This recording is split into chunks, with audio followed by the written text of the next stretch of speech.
Hey friends, you're watching BrainStormAcres. I'm Henry. And I'm Irene. We live in the high desert of northern Arizona on a 43-acre homestead that we've built ourselves. We've been here for 20 years. Well, 20 years and just 2 months, I think. Something like that, yeah. So it's been an interesting ride. It's been a lot of fun. There's been some knocks along the way, but we're still having fun. Oh, by the way, we've been married for 50 years.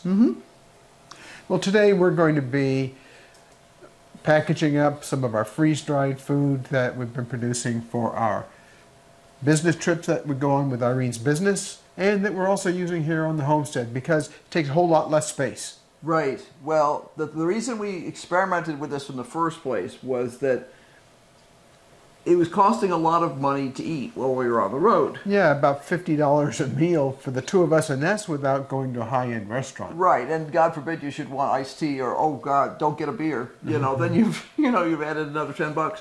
So we decided we would experiment with this because we needed to reduce the fees involved with traveling, and also I have food allergies, so every time you go to a restaurant, people will say, well, why do you always eat at the same restaurants? Well, it's because I know what they use for ingredients. And it's really important because there are some things that are allergens, but there are other things that are just... They call them sensitivities. What a doctor would say is a sensitivity. But right. I can tell you from personal experience, when Irene gets into canola oil, for example, it's no fun for anybody. It's a couple of hours of pure misery, like anywhere from 2 to 4 hours of pure misery.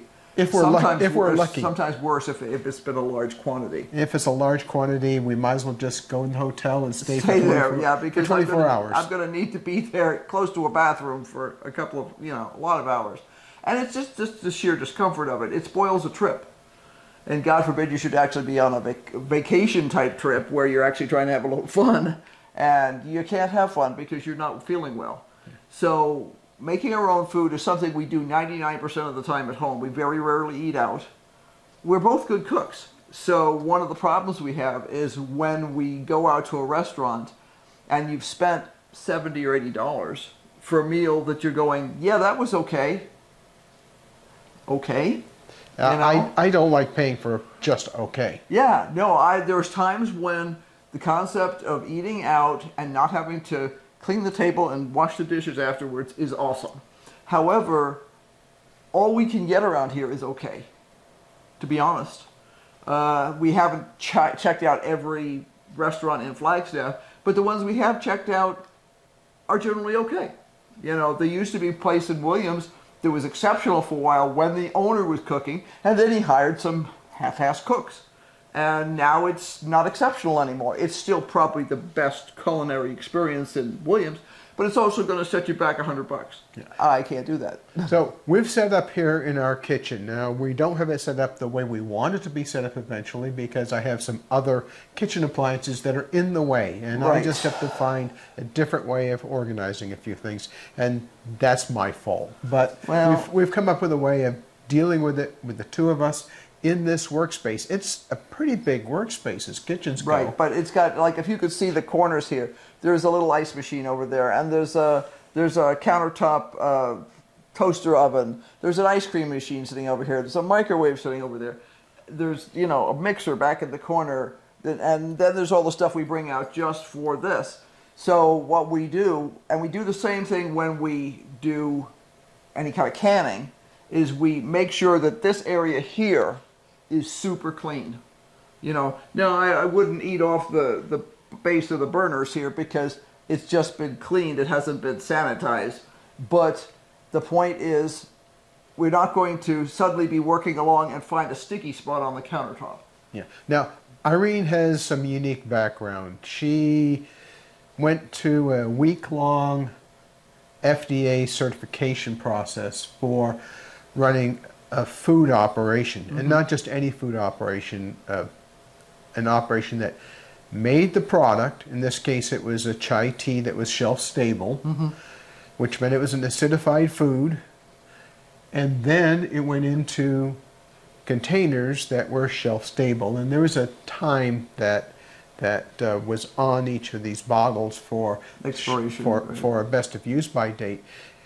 They were good beyond that, but because you needed to maintain samples of those old productions, it just got to be too much of a space. So I think you had about 6 months or 6 months or a year. When I started there, it was, I want to say 3 to 6 months. By the time I left, it was a year. Because what we did is we maintained that backstock of keeping jars from each and every one, and we would retest it. And what we were retesting for was the acid level, which is what keeps the product safe, and also the flavor. How were we seeing a degradation in flavor profile? And the answer was no. So if you're storing this stuff in a decent dark environment, not on the shelf in the sun, this stuff would last for at least a year. So she can tell you all about water activity. She can tell you about all kinds of sanitation that's required to keep the bad bugs at bay. Bad bugs at bay. That's a... Yeah, keep the bad bugs at bay. It sounds like a bumper sticker. Yeah. I'm really proud of her because when she went through that class in California, there were the guy who was responsible for inspecting her operation was actually in the same class. Well, it turned out he had never, but he told me when I bumped, because I'm reading, I'd only met him once before, and most of the time I was talking to him on the phone or with email if there was any questions. I met him at the event, and I'm like, hey, I remember you. You know, we all had our name tags on. And he said, well, I realized I had never taken this. He'd gone to college, you know, for food service stuff, and he had never taken the test, and he wanted to see what the people he was working with, ordinary people who owned restaurants and small food production and stuff like that, what were they taking for a test, and kind of how comprehensive was it, and to see if he could spot any weak spots in terms of things that he might need to pay more attention to when he was talking to somebody or need to explain to somebody. So it was funny. Then it became a competition. So at the end of the day, she came in ahead of him on in every all the single tests. test. You did what, 14 tests? 16. Excuse me. Yeah, really. But it was funny because I was just thinking of it in terms of, you know, gee, it's nice to know somebody here in the class. And so at the end of the day, he would scoot over to me and he's like, how'd you do today? And I'd give him he's like, he beat me. You know, and I'm like, okay, so you did this in college. I never did. I mean, I did biology in college. I had a minor in geology. I had all this other science, so I had a good science background. But I was not very few colleges have food science. There's only a few big colleges. Yeah, we have a very good friend who went to MIT and she has a PhD in food science. Yes, but is very heavy on the biological side of the food biochemistry science. And all that. I mean, stuff. I never even had those classes. They didn't have them. Well, 50 years ago, it was.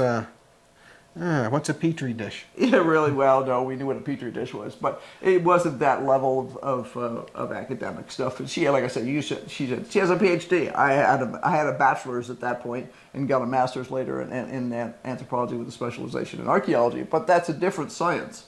So I had science and I understood science, but I wasn't. But it cracked me up that he was like making it into a competition, and I beat him on every single test. It was funny.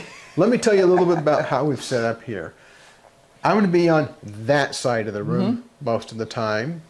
Irene's going to be on that side of the room most of the time. She has a vacuum sealer over here along with a number of oxygen absorbers. For those of you who don't know what an oxygen absorber is, it's basically iron powder. Right. And it works by combining with oxygen in the container that you're trying to seal up to remove it from the air so that you don't oxidize the food in the package, whether the package is a Mylar bag, which I have over here, or a jar, a canning jar, like a mason jar. Yeah, because we do put something that we're going to use at home in jars.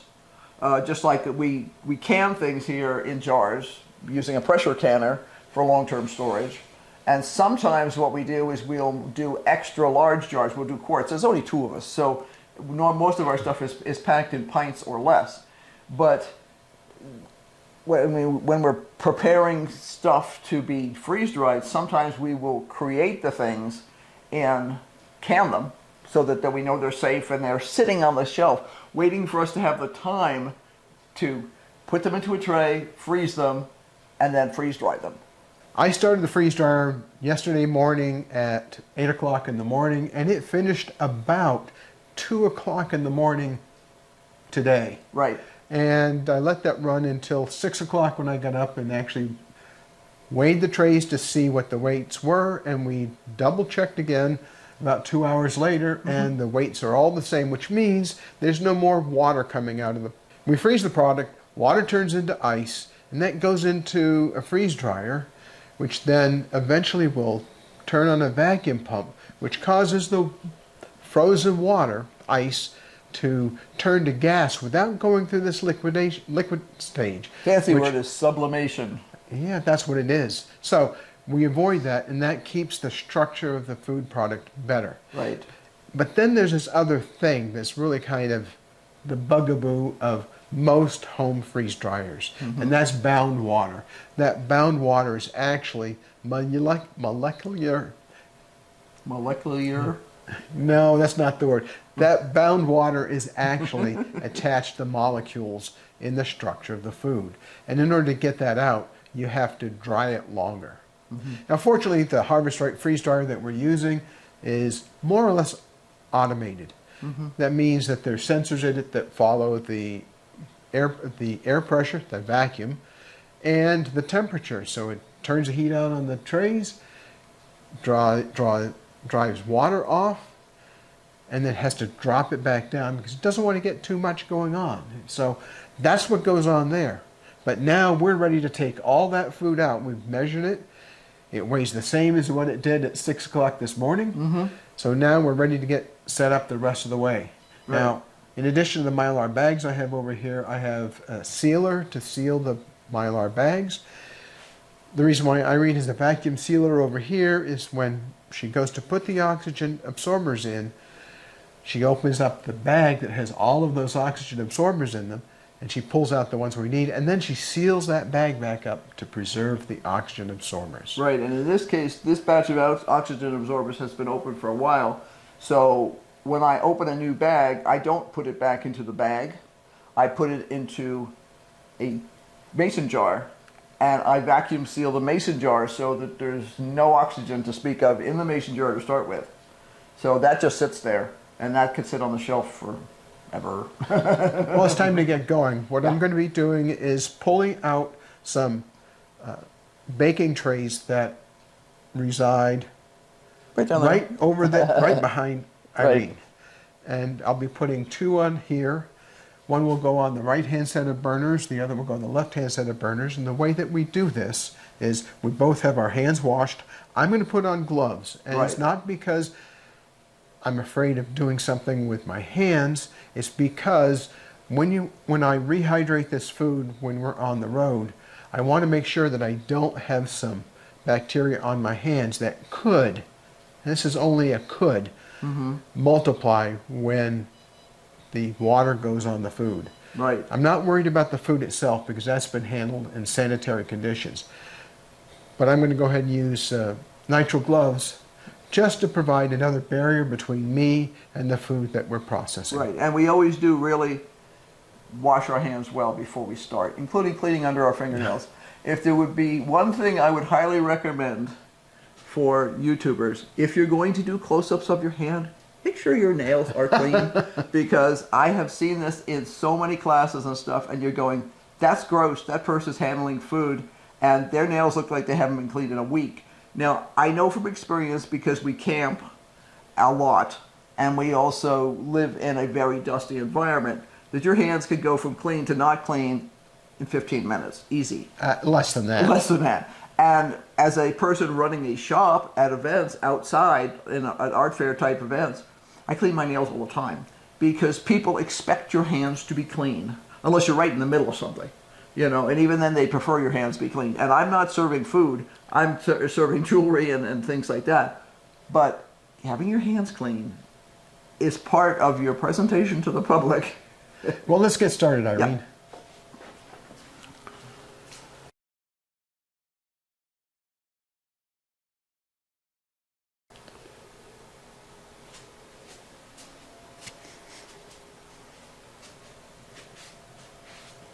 Hey friends, you're watching BrainStormAcres. I'm Henry. And I'm Irene. Yes, and I'm Irene. It's Hey. Friday, you know. Sometimes you're not sure by Friday.